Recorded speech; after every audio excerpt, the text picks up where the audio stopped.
Tú me preguntas. Buenos días. Estamos con Francisco Fonseca Morillo, director de la Oficina de la Representación de la Comisión Europea en España y Europa Rural Castilla y León. Francisco, cuando se habla de Europa es frecuente escuchar términos o frases hechas que no siempre son comprendidas por los ciudadanos. Dos de esas expresiones que leemos frecuentemente en la prensa son «hace falta más Europa» y «hace falta otra Europa». ¿Nos podrías aclarar estos términos? Bueno, yo creo que eso forma parte del debate mediático, político y ciudadano sobre lo que está ocurriendo en Europa. Es obvio que el modelo de construcción europea clásico, basado en una historia de éxitos, basado en que integrar más significa que todos ganamos más, es un proceso que se ha visto enturbiado, objeto de crítica, con la crisis actual. La crisis actual que no es europea, es una crisis global, como todos sabemos.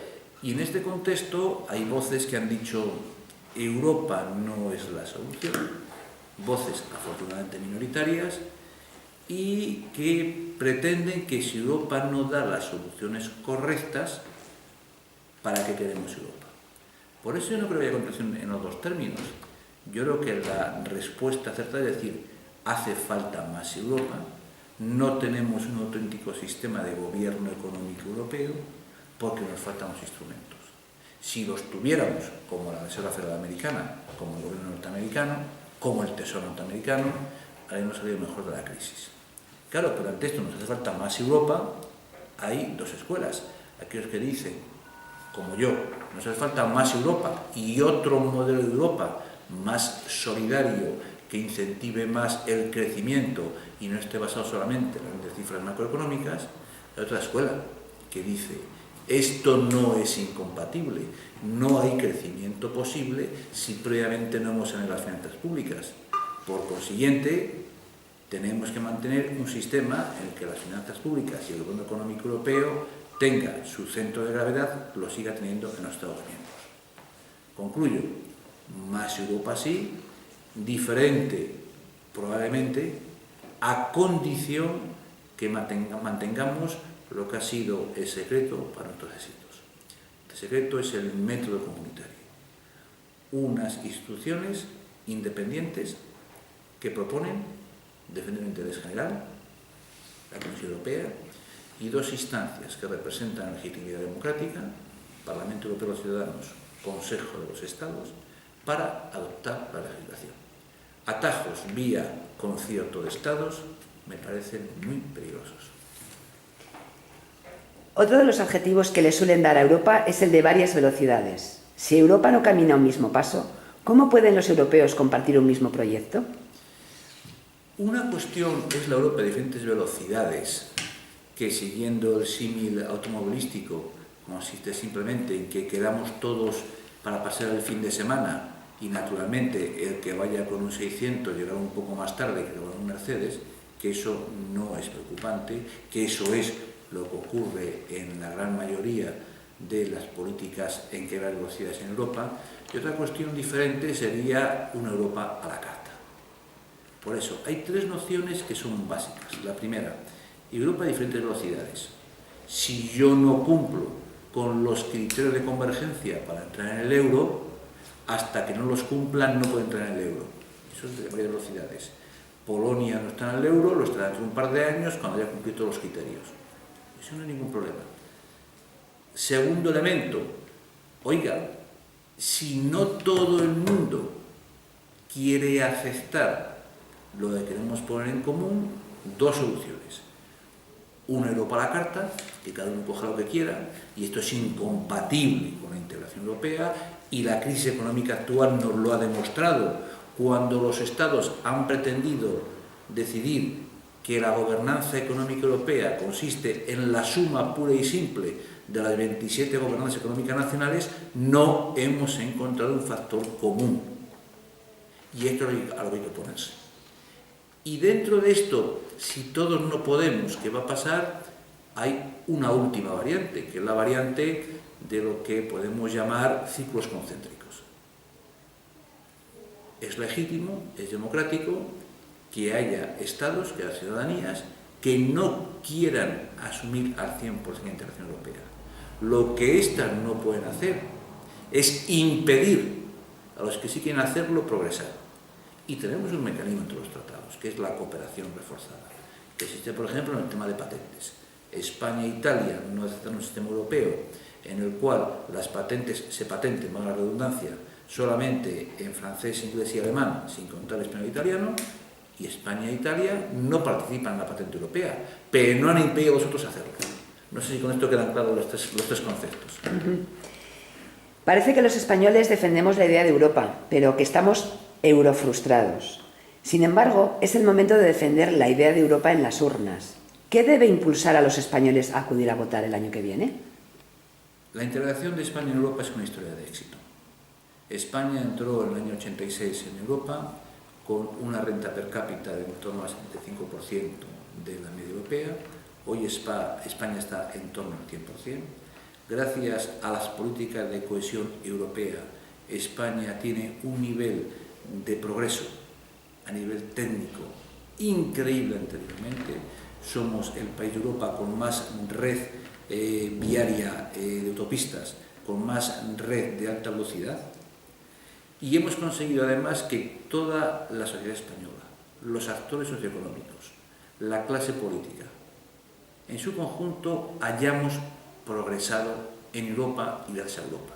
Y el mejor ejemplo es que en este momento, a partir de 1 de enero de 2014, únicamente una región que por sus características de renta per cápita inferior tendrá o entrará dentro de las regiones europeas que se benefician de fondos de cohesión en mayor importancia. Y esta región es Extremadura. Cuando entramos en la Unión Europea, de las 17 regiones de las 17 comunidades autónomas españolas, al principio, si mi memoria es buena, había 12 que estábamos en el objetivo, incluida Castilla y León, en el objetivo número 1. Ese progreso demuestra que Europa es lo mejor que ha ocurrido a España en términos políticos, económicos y sociales. En términos políticos, porque Europa es la garantía de pertenecer al club de sociedades democráticas más avanzadas desde el punto de vista del imperio de la ley, desde el punto de vista del ejercicio de libertad política, desde el punto de vista de los fundamentales que existen en el mundo. Desde el punto de vista económico, porque Europa es el club comercial más poderoso del mundo. Con un 15% de la población tenemos el 30% del comercio mundial. Porque formamos parte, 4 de los estados de la Unión Europea forman parte del G20, las 20 mayores economías del mundo. Y Europa por sí misma no sería parte del G20, sería parte del G3, G4. Económicamente, Europa nos permite jugar la Champions y jugarla contra Estados Unidos, contra Rusia, contra China, contra India, contra Brasil. No Alemania contra Nigeria, no España contra Marruecos. Yo creo jugar la Champions y creo que España quiere jugar la Champions. Y socialmente, porque el ciudadano español se ha hecho, a lo mejor sin darse cuenta, un ciudadano europeo. Hoy los españoles estamos, por un lado, impregnados de todo lo que hace Europa, aunque no nos demos cuenta. Decía en una de mis charlas a un colegio que no somos conscientes que cuando nos lavamos los dientes en el grifo del cuarto de baño con unas reglas de potabilización del agua que son europeas. No nos damos cuenta que si hoy pagamos menos o es más eficiente la manera de calentar el agua de nuestra ducha cuando nos levantamos es por la política energética europea. Y eso nos ha hecho como ciudadanos hayamos aprendido a vivir en un espacio sin fronteras, un espacio europeo. Cuando preguntamos a la juventud española qué piensan de Erasmus, qué piensan de irse de veraneo fuera de España, qué piensan de vivir fuera de España, no entienden la pregunta, considera que es normal. Ahora bien, cuando les dices a la juventud española, Europa es que tú puedas escoger entre comprarte un apartamento en la playa, en Marbella, o en la Costa Azul, en función de lo que tú prefieras, y sin que nadie te ponga ninguna traba administrativa por ser español, lo entienden. Cuando tú dices a los jóvenes cuántos extranjeros juegan en el Real Madrid, o en el Barcelona, o en el Valladolid, y te dicen, Cristiano Ronaldo, no, es europeo, no es extranjero. Es un trabajador europeo que ejerce su derecho a la movilidad. Ahí lo entienden. Por eso digo, un éxito político, un éxito económico, un éxito de ciudadanía. Por último, federalismo europeo y hacia dónde va Europa. Son las últimas frases que queremos comentar. ¿Avanza Europa hacia un modelo federal? ¿Y qué significado tiene en medio de la actual crisis económica e institucional la ampliación europea? En este año, 2013, se ha adherido Croacia y están pendientes al menos Serbia, Turquía, Montenegro y la República Yugoslavia de Macedonia. ¿No sería necesario solucionar los graves problemas de y con los socios existentes? Empezando por el final de la pregunta. Una demostración de que Europa es una historia de éxito es que todo Estado nuevo que llega a la democracia en Europa automáticamente quiere ingresar en el club. Como diría el antiguo primer ministro español Felipe González, afuera siempre hace más frío. Y efectivamente, en estos momentos somos 28 tras la entrada de Croacia y tenemos en la lista de candidatos con negociaciones abiertas o en fase de abrirlas. ¿Acepta usted alguno de ellos? La lista completa es Islandia, Turquía, Firón, la antigua República Yugoslava de Macedonia. Estos tres tienen negociaciones ya abiertas y hemos concedido el estatuto de candidato a Serbia, a Albania, a Bosnia y Herzegovina y a Montenegro. Esta es la lista de estados que están negociando o van a empezar a negociar para ingresar. ¿En qué Europa van a ingresar? Efectivamente, Europa es un modelo de integración política no definido. Yo siempre utilizo una expresión que es bastante común. Europa es un objeto político no identificado, un ovni. Lo que ocurre es que hemos llegado a tal grado de integración política, a tal grado de integración económica, a tal grado de integración social y sobre todo a un nivel tal de dimensión, y cuanto más nos ampliamos, más dispares, más heterogéneos somos como sociedad, que efectivamente lo que está en la palestra ahora, y el presidente de la Comisión Europea, Barroso, lo ha explicado claramente en sus dos últimos discursos anuales sobre el Estado de la Unión del Parlamento Europeo, estamos en la necesidad de construir una federación de Estados-nación. ¿Y esto qué significa? Esto significa que el federalismo, como modelo político, en el cual se reparte el poder entre el centro y las regiones, con un sistema de solidaridad, de cohesión económica y de lealtad constitucional que nos permite actuar de manera integrada, es la mejor solución para Europa. ¿Esto significa que vamos a crear los Estados Unidos de Europa? No.